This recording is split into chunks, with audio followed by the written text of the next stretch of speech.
First thing I want to start with, what is your name, man? I'm Ivan Scott. Ivan Scott. And tell me, where are we right now, Ivan? We used to call this, what was it? CCV, I believe it was. Not CCV, but JJC, Juvenile Justice Court building. Right. And it's So now. let's go in there. Let's walk inside, I remember man. walking in like, So when you walked in here, yeah. back what year was it? Do you remember the year? This is 1985. 1985. The beginning of 1985, if not the end of 84. I was like that cutoff period. All right. And what happened to you in this building here? Well, man,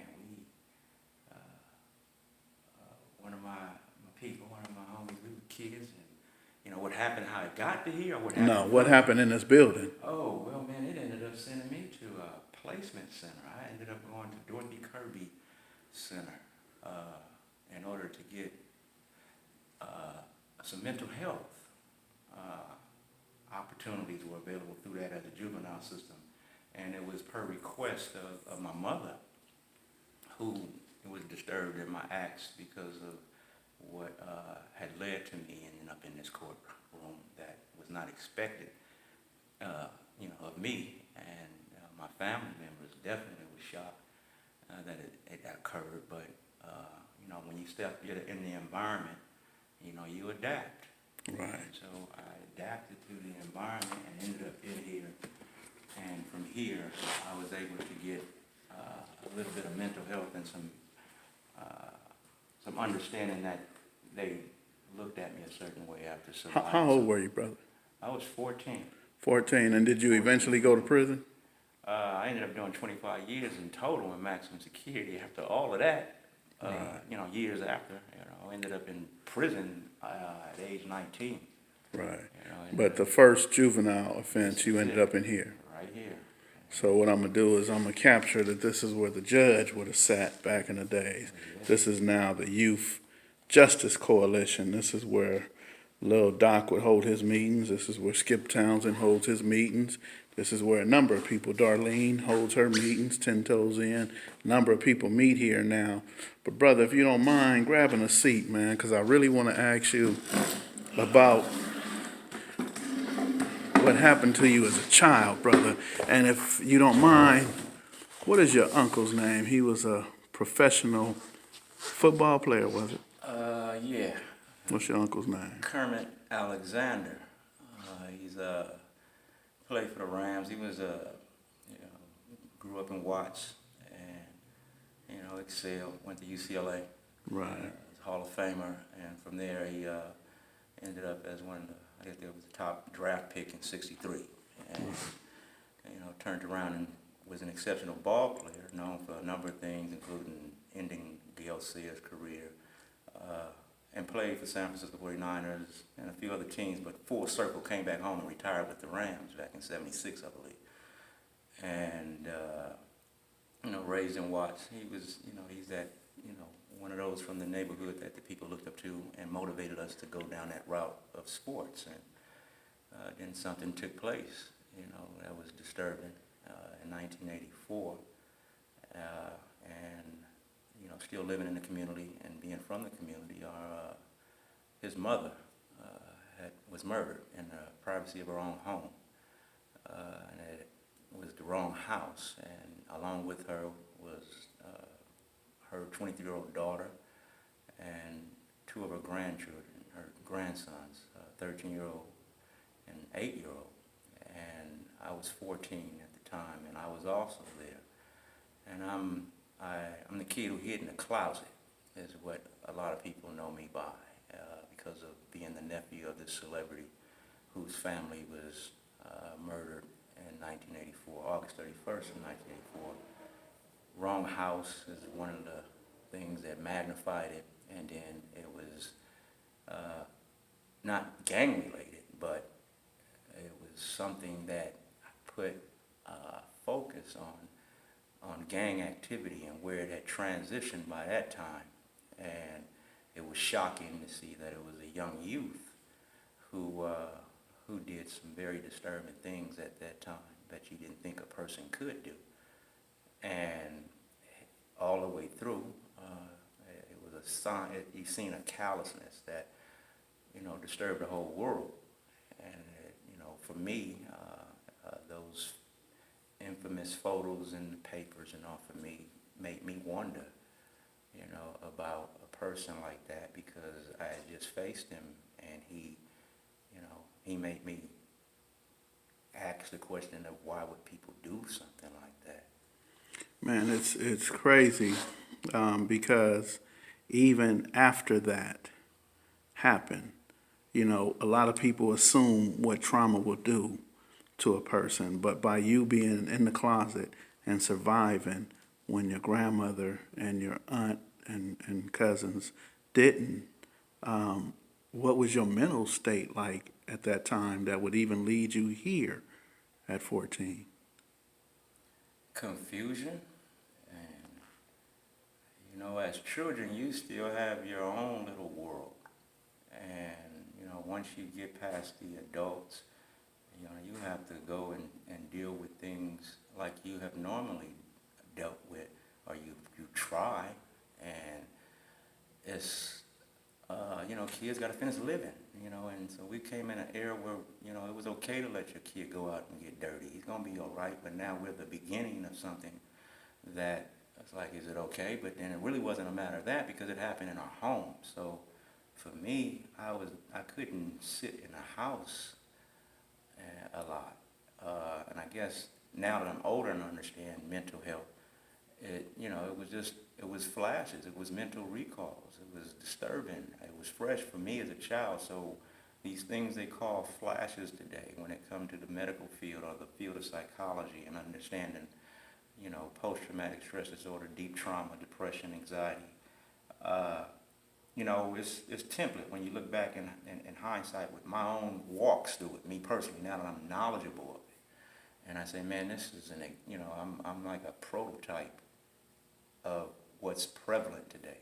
At first we weren't hearing this in the news every day and in our community. And so it was a lingering period for me and the children who were inspired to use violence as a defense mechanism, because we were already taught to be competitive children because it was healthy. We were, athletes. Whatever we did, we were told to, play it the right way. And then, of course, my family was an example of teammanship and what it do for you if you stick with it, from the gridiron to the laboratory, Right. academic and sports. So let me ask you this: as a child, how long were you in the house before the resources arrived, the fire department or law enforcement? How long were you there after everybody left, and now you're waiting on help to arrive? How long did that take? I can't remember. They were there. I'm going into details that because being in the film industry, that's some things that I can't share. Yeah. Let me tell you why I asked that, because I'm thinking about, for me, if I'm in the house with family members, I feel safe. But when I'm in the house now and I feel alone, will that have an effect on my mental aspect? Yeah, like if it take the police, fire department 2, 3, 4, 5 minutes to get there, do you know that seems like an hour to a child? You know what I mean? I was so I literally was cutting through the smoke that was still in the house, man. It was I got too much graphic detail in respects to what happened in that house. And so for me, it was I definitely was in shock, and so the paramedics came in and walked out. That's what I focused on more than anything else. By the time they did get there, I didn't really trip over how long it took for them to get there. I tripped over how fast they walked in and out. Right. And so, but at the same time, I'm now like, people are moving me around like, blind. You still play them games, you spin you around, you got to figure it out. Right. I'm being guided by the neighbors, because I think I went through a slow, like one of those Spike Lee scenes where they stuck and they're moving, his camera style, and how he moved it down the street where you don't see his feet moving. Right. It's surreal is the term. And so I'm shocked. I'm mixed, this confusion, because, yeah, I gotta see what I see as I step out the closet. And so, like I say, I can, it's smoky, it smells a certain way, and I see what I see in the midst of it. As I get closer, and I'm over my grandmother in her kitchen, and so I gotta, that's when the adrenaline was already up, because, the gunshots woke me up, and they were close enough for me to realize that it's time to, get up, duck, and something, because it's going down, and obviously in the house. And So how do we help children, brother? I think you are going to probably be the best example ever on how do we help with the trauma that children are faced with when they go through something. And I know children go through some horrible things, and probably not as horrible what you experience. So what kind of resources? I mean, because I can't just take a child to a doctor and say, here, talk to this therapist or whatever. What are some of the resources we really need to help our children with who experience violence every day? well, you need peer to peer. I mean, that's what I got. That's what when I look at all this, it's a reminiscent, of who was with me here, and he not here no more. And because he was younger than me, and so, he not here no more, because one of the things that after the fact, after all the years passed, and I'm sitting with him, and he's saying, they told us to go in this direction. It's the only way to survive out here. And now they telling me I'm doing too much. I'm confused. And that's what he told me. So when he said they told us to go in this direction, he was speaking about the direction of survival, defending yourself, being aggressive, or what? What do you think it was? Well, I told him. And, everybody above us seconded, but he came off the porch with me. And you're talking about your brother, right? I'm talking about my folks that ain't here no more. Right. And how these are kids that I got my comfort from these kids in my neighborhood. Okay. After the fact, it was still little rascals. We still had to go out and play. I remember after the funeral and all that. It was It was everything without TMZ at the time. You know what I'm saying? It was paparazzi. It was that's my uncle, the big celebrity. So I'm around a lot of cameras flashing, people trying to get stories, and I'm being protected. I'm really protected by my family, and I'm still. I grew up. Our culture was you go outside and play. You don't stay cooped up in the house, even if you got the video games and all that. It didn't go down like that. And so it was a matter, I had to get back to business and being a kid, living the way we grew up. And so I had to go back outside. But for me, I was much obliged to go outside because, when I'm stuck and I got to think and it's idle time, that stuff was heavy on my mind.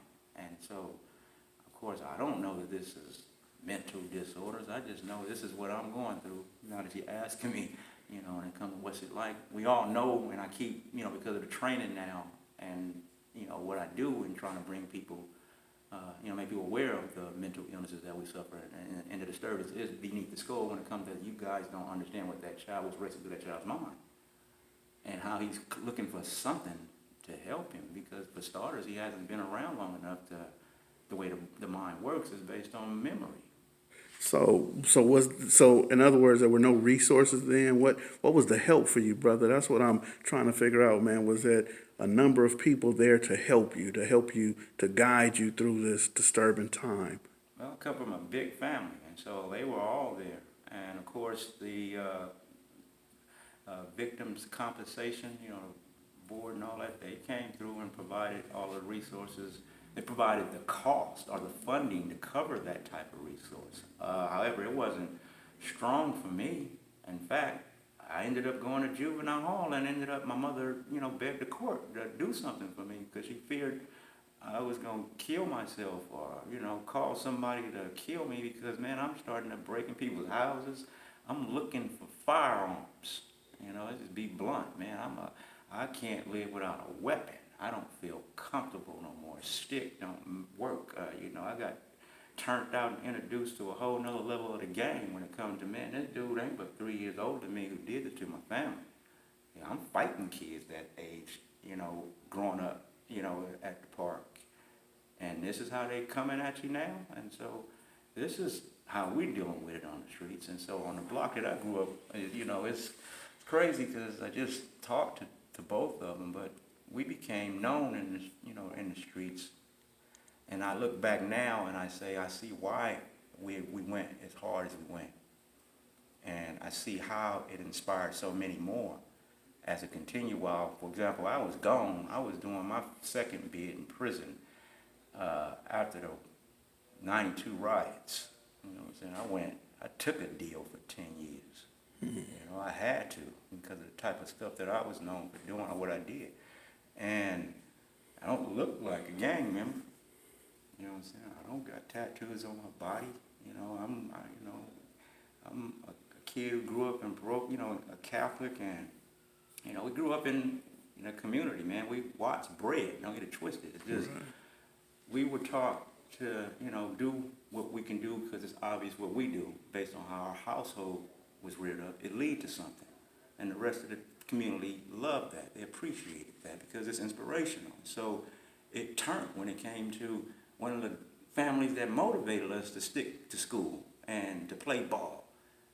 Their own child is saying, "Where is a gun?" Right. You know, the hell with this football right about now. Meaning they looking to me. My peers are my age and younger. You know, these are my brothers' running mates, and now I got to sit there and it's a void on the curve where he would be. Right. Well, we all gather under the street lights, you know, doing what kids do, you know, and we're not, you know, but no, I mean, we grew up, man. Everybody know how it went down in the 80s. Right. You know what I'm saying? We was break dancing. You know what I'm saying? We knuckled it up in the alley. We were doing what kids do, man. Yes, sir. And then it just led to, I can't believe they're not using dirt rocks no more. Right. You know what I'm saying? And now we looking beyond that. It's like, man, they saw, you know, they hit Gramps. They didn't hit one of us. Right. You know what I'm saying? And now how we're talking, it's like, man, and then we've got to keep up with this because, you know, it's a celebrity's family and it's on the news, is what they talking about now, you know, and it's like, man, I'm living with this.